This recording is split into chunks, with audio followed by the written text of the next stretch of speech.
Hello tout le monde. J'espère que vous allez bien. Alors ça a fait un petit moment qu'on ne s'est plus retrouvé. Oula. Ah oui d'accord, j'ai la coiffure qui s'est complètement pété la gueule. Bon c'est pas grave.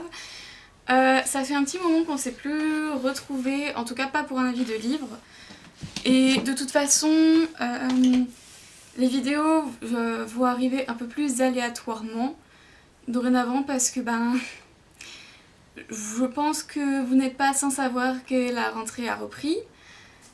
Et voilà, alors déjà j'espère que tout le monde va bien et que votre rentrée s'est bien passée dans ces temps un peu particuliers parce que bon ça m'énerve.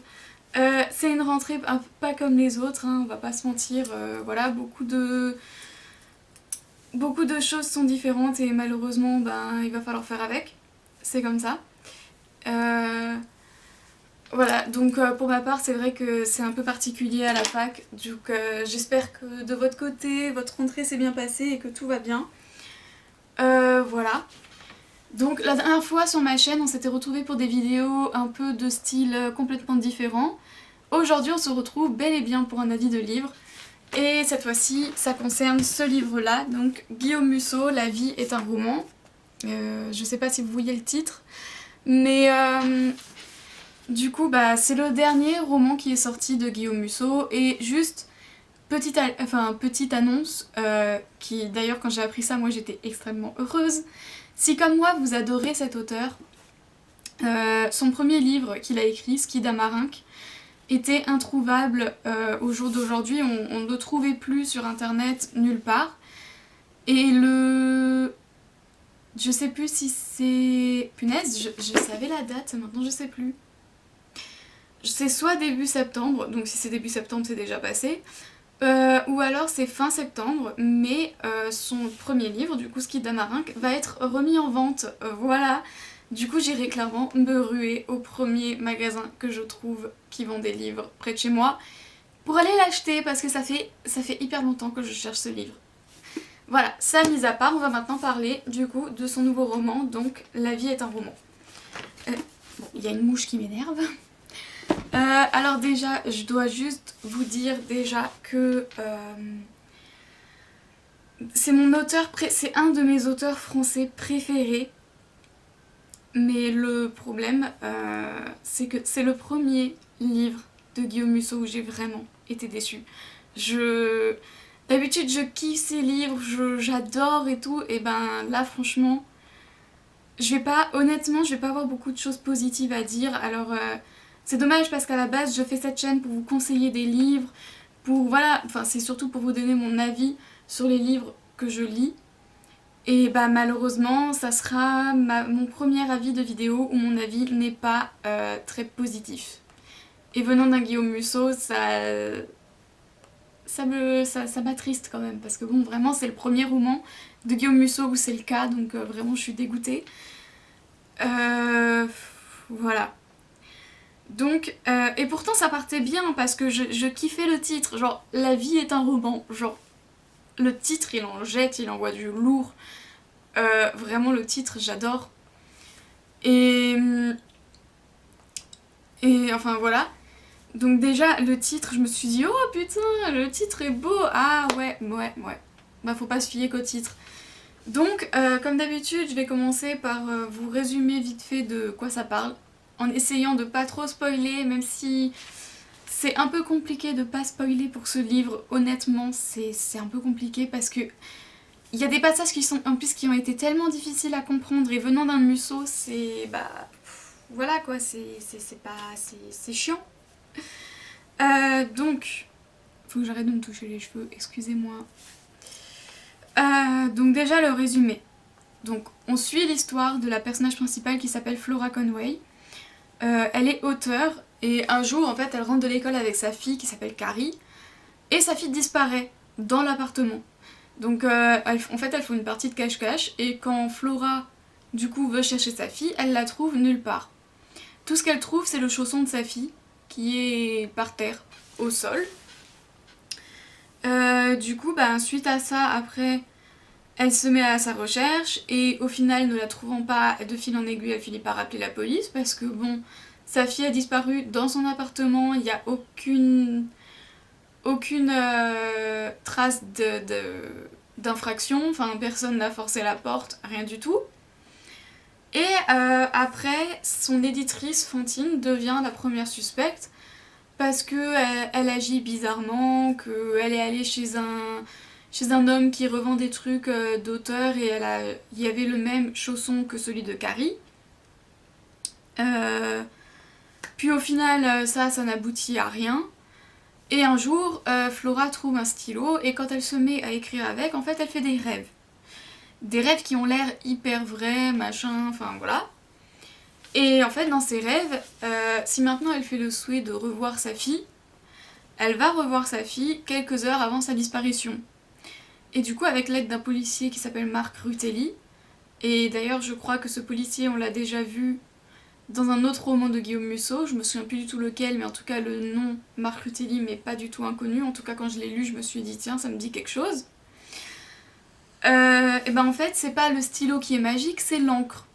Sauf qu'après, il s'avère que l'encre, c'est le sang de Carrie, donc à ce moment-là, on peut supposer qu'elle est morte. Voilà. Et ah oui, et dans tous les cas, dans les rêves qu'elle fait où elle voit Carrie, elle peut jamais changer ce qui va arriver. Ça veut dire que même si elle garde les yeux ouverts pendant sa partie de cache-cache pour voir où va sa fille et qu'ensuite elle ouvre l'endroit où était cachée sa fille est quand même plus là. Donc en fait, quoi qu'elle fasse, elle peut rien changer à ce qui s'est passé. Donc déjà, là, on se dit, ok, c'est chelou le bordel. C'est très bizarre. Et encore, c'est pas à partir de là où j'ai commencé à décrocher. Là, j'étais encore à fond dedans. Mais c'est par la suite, en fait, que j'ai commencé à décrocher. Parce que c'est vraiment trop tiré par les cheveux, trop pas réel du tout. Et pourtant, j'aime les livres style fantastique. Voilà, les livres... ouais, fantastique, ce genre de choses. J'aime, mais là, c'est pas possible, en fait. Et pour un Guillaume Musso, c'est... bah ouais, c'est pas possible. Et du coup, ensuite, il y a un deuxième personnage qui entre dans l'histoire qui s'appelle Romain Ozorski. Et il est aussi auteur. Alors juste, cette partie, pour ceux qui n'ont pas lu le livre... ouais, mais c'est un peu compliqué. Comme dit, résumer l'histoire du livre sans spoiler, c'est un peu compliqué. Mais disons que si vous avez lu La fille de papier de Guillaume Musso, eh ben c'est clairement le même délire. Voilà, c'est le même délire mais en pire. Sachant que La fille de papier, bon, c'est pas mon préféré roman de Guillaume Musso, mais j'avais quand même bien aimé. Et là, on est quand même dans à peu près le même bail, mais en pire, et du coup j'ai pas du tout accroché.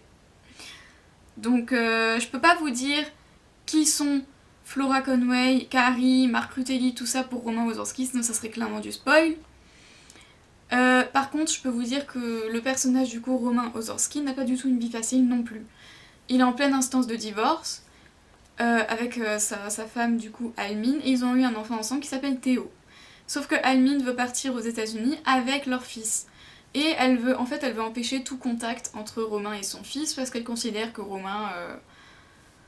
voilà, elle le traite de tous les noms d'oiseaux possibles. Et du coup, voilà. Mais Théo ne veut pas aller aux États-Unis, lui il veut rester avec son père. Et du coup, après, on est aussi dans l'histoire de Romain avec son fils, son ex-femme qui est pas vraiment encore son ex-femme, enfin bref, vous avez compris. Voilà. Et sauf que en même temps que l'histoire familiale de Romain, et ben il y a toujours l'histoire de Flora et de Carrie. Flora qui du coup, comme dit, je peux pas vous dire qui c'est pour Romain, mais elle va le rencontrer. Elle va aller jusqu'à des mesures drastiques pour attirer son attention entre guillemets. Enfin, vraiment ça va être n'importe quoi. Et après du coup suite à ça, on ne comprend même plus qu'est-ce qui est vrai et qu'est-ce qui est faux. Enfin, on comprend plus trop où se situe l'histoire en fait, et c'est dommage.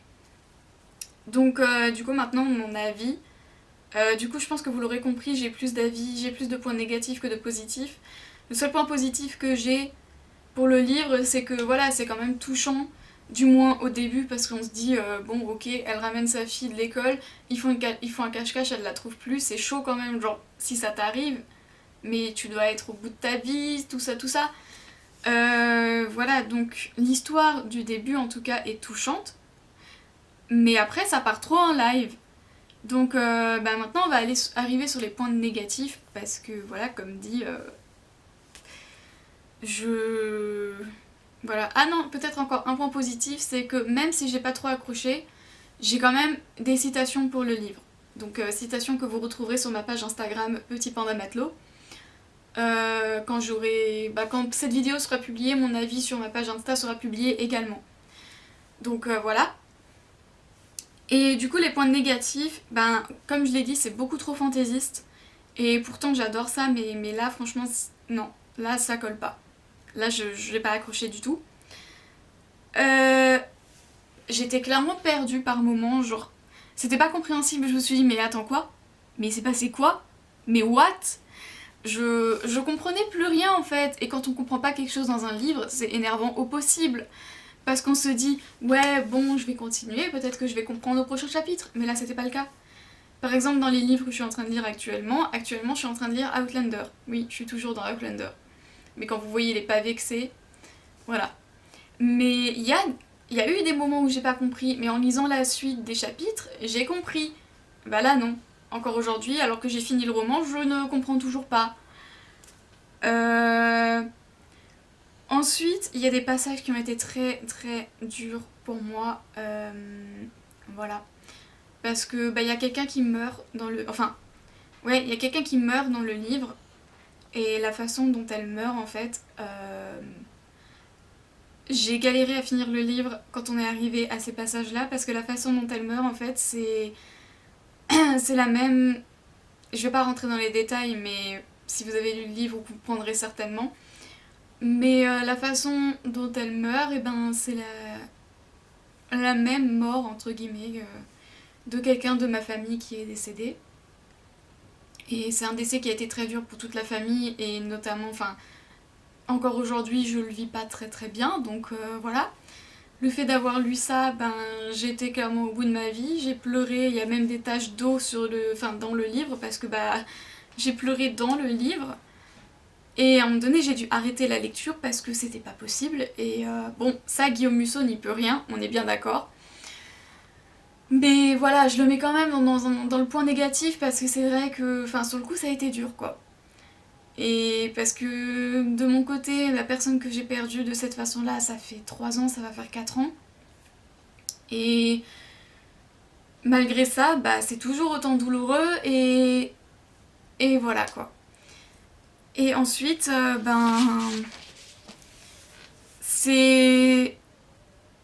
c'est vraiment trop tiré par les cheveux. Et pourtant, La fille de papier, comme je vous l'ai dit avant, j'avais aimé. J'avais bien aimé La fille de papier. Ma mère, par contre, n'a pas trop accroché justement à La fille de papier. Mais voilà.